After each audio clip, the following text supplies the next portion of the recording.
It's a steady flow internal combustion engine. Because it's a steady flow engine, it's actually quite efficient as well.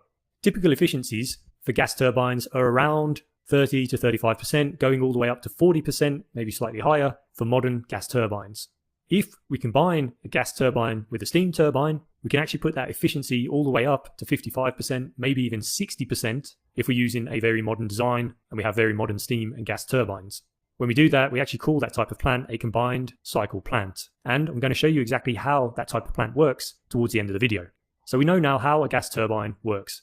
We draw air in, we compress it, we ignite fuel, we heat up the air, then we exhaust the air or discharge it from the combustion space across our turbine blades. Our turbine blades move, our main shaft rotates, and the process then continues.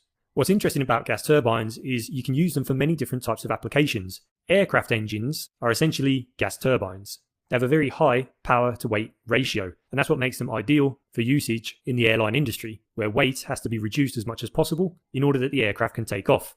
In the power generation industry, we take a gas turbine and modify it slightly so that instead of just discharging the hot air directly out to atmosphere, we can instead perhaps reclaim some of that heat to make our turbine more efficient, and we can connect the central shaft, the single shaft of the turbine, to a generator. The generator rotor will rotate and we will generate electricity.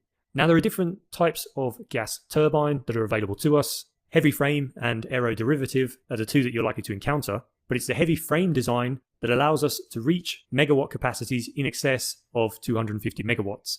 The aeroderivative design is mostly used within the aircraft industry, although it is used for power generation applications as well, and it's essentially a streamlined version of the heavy frame design.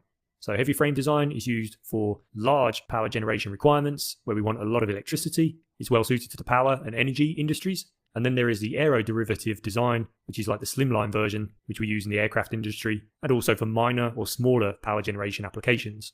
If we take a look at this diagram here, you can see that we've got two main gas turbine designs, aeroderivative and heavy frame. The power output for the aeroderivative type gas turbines is in the range of about 30 to 60 megawatts. That's electrical power, whereas the heavy frame design is within the 200 to 500 megawatt range.